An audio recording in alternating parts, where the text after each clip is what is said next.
Welcome to Often Pacing on Tab Radio Racing and Sport. Tim Walker will be joined by Matt Young and Oliver Cownie as they delve into the form for today's Pinjarra harness meeting, as well as an early look at tomorrow's meeting at Gloucester Park. We are Often Pacing. Welcome along to Often Pacing. Happy New Year to everyone as we welcome back Often Pacing for 2025. Oli Cownie about to join me. We'll have Mitch Miller coming on the show very soon, around about 9:20, as we welcome this new time slot in for Often Pacing. And we can say a very good morning before we look at the Pinjarra and Bunbury meetings over the next 2 days to Oli Cownie. Oli, good morning, Happy New Year and welcome back for 2025. Morning, Matt. Great to be back and Happy New Year to you, and hope all the listeners had a great Christmas and New Year's. I'm really looking forward to getting stuck into the races today and tomorrow. Having a look at last Friday's race meeting, we saw a free-for-all and just a mare's feature, which we can just highlight upon. Our Lady Jen won the summer feature for the fillies and mares. Only saw in the articles last week David Anderson celebrating his first win as an owner, metropolitan win, I should say, as an owner with Our Lady Jen, a horse that he bred himself, and she made it 2 in a row. She's been racing really consistently. She just needed a touch of luck from the draw, Ollie, and once it came, the tempo was on to really suit her to be able to close off. Once they did go too hard, as you were saying, Matt, it's sort of Our Lady Jen was the one that made sense. She's been a horse that hasn't had a great deal of luck in a lot of her races, but she's always finishing off strongly, and she got that opportunity there on Friday night. Blaze Coop's always a horse that gets off the gate quickly and runs along, and I thought Freya, the runner-up, was absolutely fantastic there, and she was certainly a very gallant second, and Our Lady Jen just had that really soft run and was able to power over the top late. But I certainly think Freya in second was the best run of the race, and Princess Katie was really good, covering a lot of ground, running into it late there as well for third. Yeah, absolutely. Freya was outstanding in defeat on that occasion, and just getting a little bit weary late, but that was expected with the quick sections. And speaking of Jocelyn Young, she was able to get the win in the free-for-all. This was a good race with... She was able to get away with a little bit here, 37.5 lead time with Hampton Banner and 30.5, and then a really solid last 1,200 metres. Swing Band looked a really good position for Swing Band to be in outside the lead, and you could see Cole Semmington was quite happy to be in that position. He thought he was in the controlling section of the race, but he just couldn't quite gather Hampton Banner back in. Lavrageau sitting at the tail of the field. Once the sections went through that first lead time in the first quarter, it looked nearly impossible for him. He ran into some bother late. What were your takeaways from a really interesting free-for-all tactically, and Hampton Banner back to his absolute best form? Just that brilliant gate speed again from Hampton Banner to get across pretty easily from a wide gate there. He'd probably lost his way for a little bit there, Hampton Banner, and you wondered a little bit where he was at. But, gee, recently he's been absolutely outstanding. He's barely run a bad race, and there again in a pretty decent free-for-all field, he's been able to lead and win. He did control things, as you mentioned, and got a pretty easy first half for that grade, but he was still good enough to hold off a very classy horse in Swing Band. You know, we'll never know with Lavrageau where he would have finished, but I'd say, given the way he looked to be finishing off, he would have gone very close in the race, but he didn't get that opportunity. But it does look like he's a horse that's going particularly well now, and it looks like he's going to be a player in some of the feature races coming up. Yeah, exactly right. And looking at that meeting from Friday night, we need some horses to follow. So who are we putting into the black book going forward? The first one I had to follow was out of race 2. This was a really interesting race, and there's a few nice horses going around in this, in Instigator, and a few horses that have sort of been around the mark in Metro type races. And I thought the run of Illawong Mustang, who had his second run for the Michael Young stable there, was fantastic on Friday. Really had to work just too hard in the end to get to the front. They went 28 in that first quarter, which is just too fast, and into a 29 and into a 28 again. And he was only beaten 5 metres in the end, which I thought was a fantastic effort. Lamandia, he's been around the mark in metro races in recent starts, he was able to win that race, and Galaxy Warrior was a really gallant second. So I certainly think the form out of that race will be good enough for Illawong Mustang to suggest he can lead and win a race very soon if he's able to control it a bit more than he was able to on Friday there. Out of race 6, I thought a horse that was returning here for a new stable in Mr. Fantastic for the stable of Ryan Bell with Carl Symington driving. I thought he really loomed into it quite powerfully on the bend, and for a moment I thought he might be able to win the race. He's a horse with very high speed. He's a really fast horse, so I think he probably is quite well suited to stand starts where he can be sat up in the early stages and use that really nice turn of foot he's got. So I think there's definitely a race he can win soon. Carrera Mac just got the beautiful run and was very well driven there to find leaders back in the race, and he was able to win. And I certainly thought Miles Bit Chevron was another horse that was really good in that race. But my horse to follow is Mr. Fantastic. And the third horse I had to follow was Cordero in race 8. He's a horse that's actually quite well served under national rating system. He's only rated a 60. He's only rated a 69, which is quite a low rating for a horse that's been in free-for-alls almost all of his career. So I certainly think he's a horse that can find a more suitable race than even the one there on Friday, which was probably a little bit easier than the ones he's been taking on. He just got too far back in that race, and he was closing strongly late, but he just had too much to do there. So I think if he draws a gate in a slightly easier race, he can certainly be one that pops up. Okay, so Illawong Mustang, Mr. Fantastic, and Cordero, the 3 to follow from Ollie on the performances on Friday night. I'm going to throw into the mix Lord Titanium. I thought Lord Titanium was really good coming from back in the field. He was beaten 11 metres, but I just liked the way that he closed off in a quick last half. And I think nearly every run he's put in this preparation has been very good. So he's come back in fine fettle, and he's on a lowish sort of mark. So I think he'll be able to win one soon.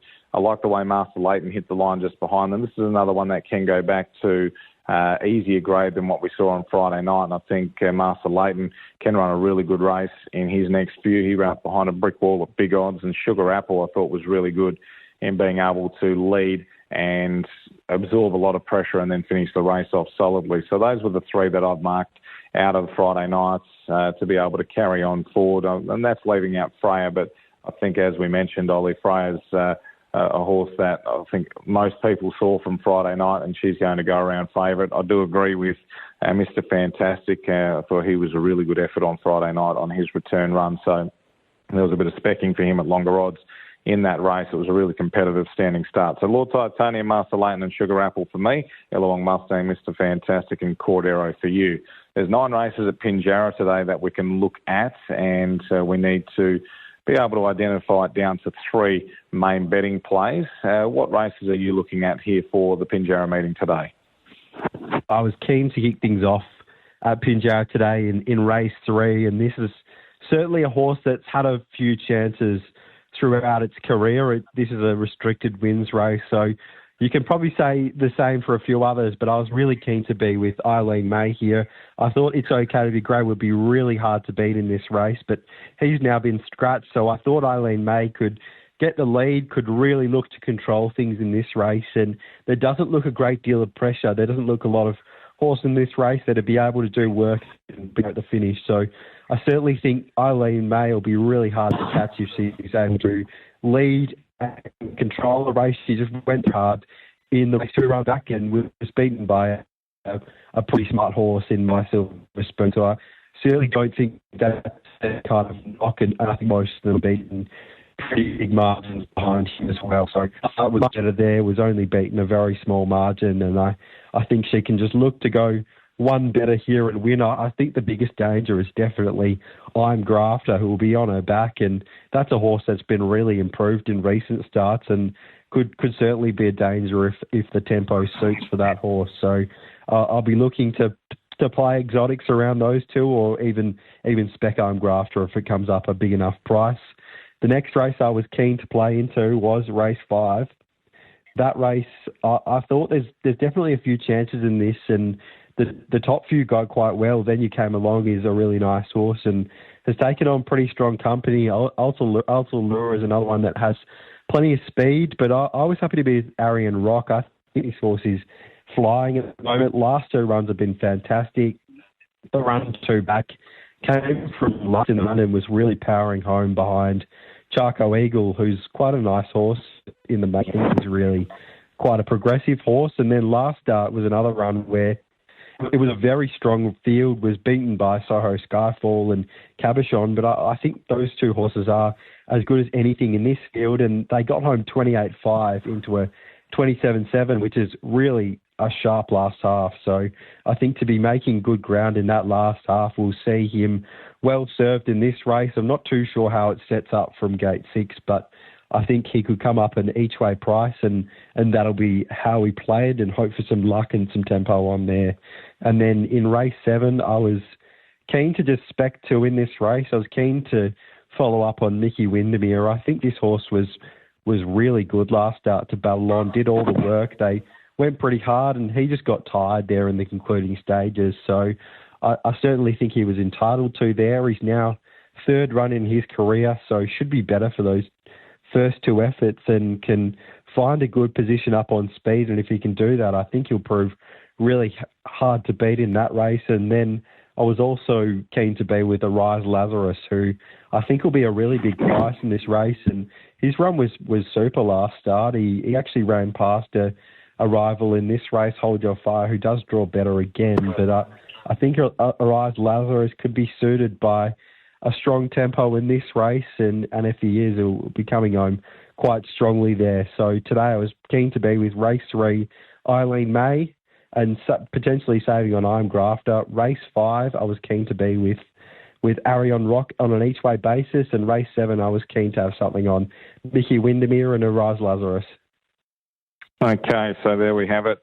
Eileen May on a straight-out basis, Arion Rock on an each-way basis, and Mickey Windermere as the main play and a save on Arise Lazarus in the junior drivers event. I'm playing races 2, 7 and 9 here. I was very keen on Chief Copy. I think we've seen this horse win a West Side 2-year-old feature, and he's just got a lot of promise. I thought his gate speed's going to really come into play here, and he's going to be hard to beat in race number 2. So I was keen on Chief Copy. Liked his last start run. It was off the track. He was a little bit wayward in the way home. So I do like the chances of Chief Copy here. Elizabeth H is coming in off of a recency bias of a win, and also the strong Nathan Turvey stable, which is obviously has to be respected. But I thought Chief Copy could get the job done here, and I'm hoping that he might just have a little bit too much class. So that was race number 2.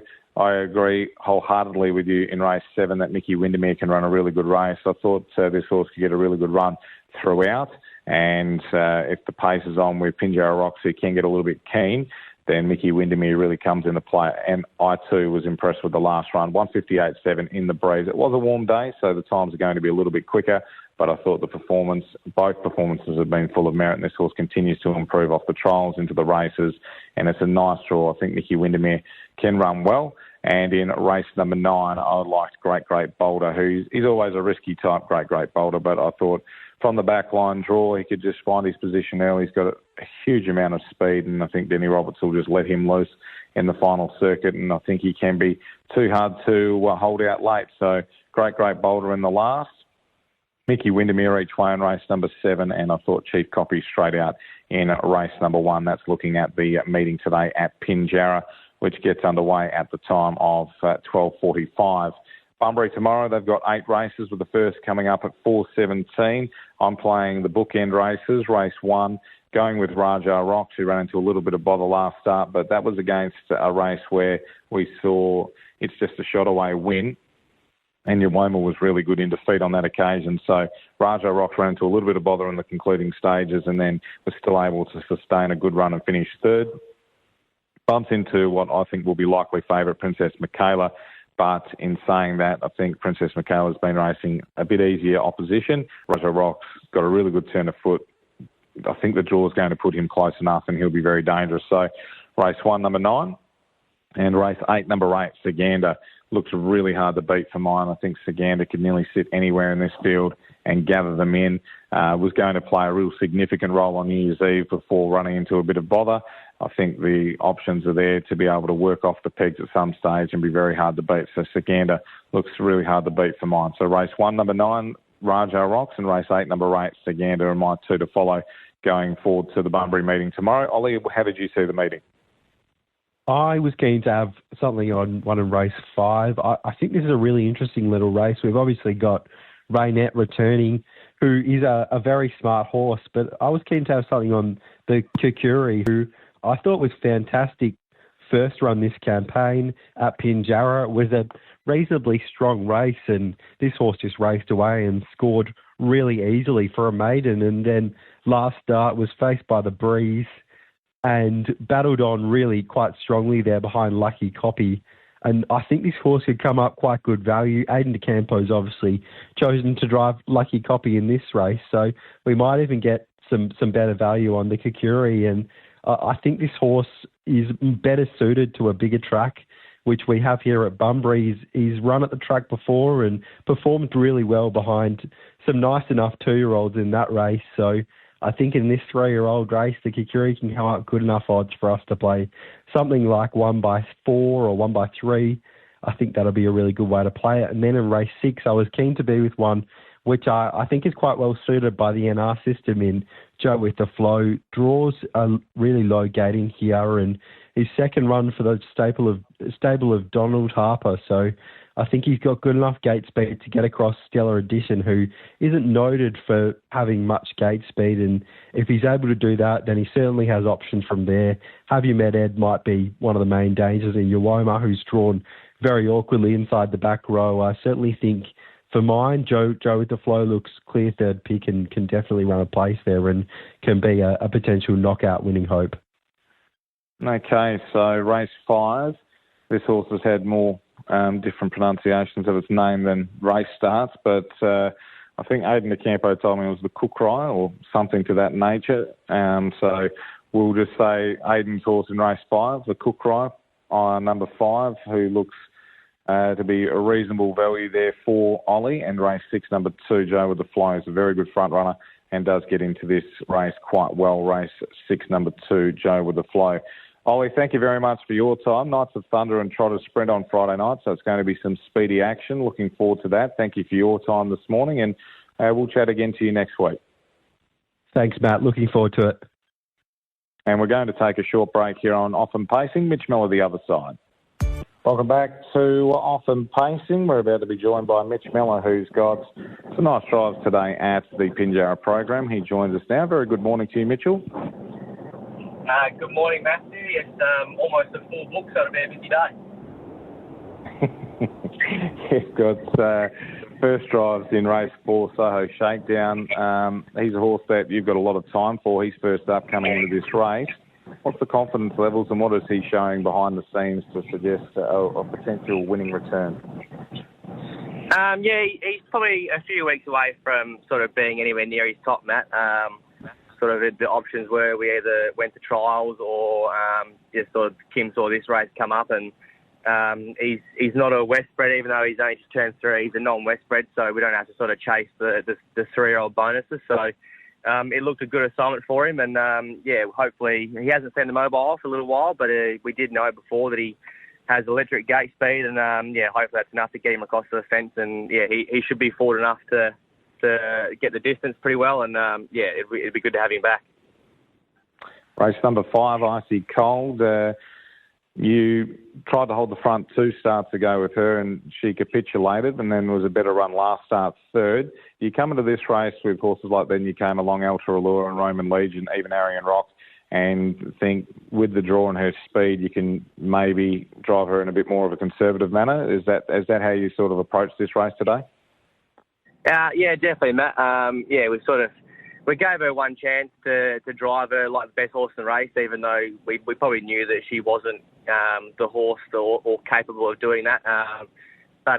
When you sort of get in a race like that, every now and then you've got to roll the dice and ask the question. And we got our answer, and she's definitely not as good as what maybe she's done in the past. But yeah, I think she's got the good draw advantage. She should be able to hold up nice and comfortable early. And, with horses, like you say, then you come along in the race, we'll be quite happy to be leaders back. And if she can hold on to run a place from there, we'll be happy. Race number 7, you're not driving in this race because you're not a junior driver anymore. That's a long time ago. Pinjarra Rocks is a horse that you work closely with and you've driven in his career. He's a bit of a fiery character, this horse. He's got an abundance of ability. What's the thoughts with him going into this race? And do you think that he'll be able to settle enough for Aaron Savelko, who's been lucky enough to be able to drive this favourite? He might think he's lucky pre-race, but depending on the horse's manners, he might not think so afterwards. He's definitely been a work in progress. An early 2-year-old, we thought he was sort of something out of the box and something pretty special. And unfortunately, just his manners let him down. And this time back in, he's been a long way off the mark, sort of fitness-wise. But we sort of wanted to get some racing into him sort of while he was a bit underdone, hopefully, because his manners have been really well behind the scenes. And the two runs back so far, although visually they probably look a bit disappointing. Behind the scenes, we know that he's been quite a fair way off the mark fitness wise, but his manners have been. He's still got a little way to go, but a massive improvement of what he was as an early 2-year-old. So. Like you said, he's wearing a bit of gear at the minute, which hopefully, with the experience, we'll be able to take off him in due time. But he's actually been settling pretty good for me in the run. Even taking a sit last week, he was pretty good. So hopefully he's on his best manners for Aaron today, and it should be a good pickup drive. And if he's lucky enough to get the win, it'll be pretty good form going into a maiden next week, being a last start winner. Absolutely right. And in race number 8, you're driving Fireplay, who we know this horse has got plenty of speed. It can do things wrong from time to time, but if he was able to show his speed at the start and get across to the top, do you think over the lightning lap he could be really hard to beat? Yeah, I think it's his first attempt at these lappers, and I think it should be right up his alley.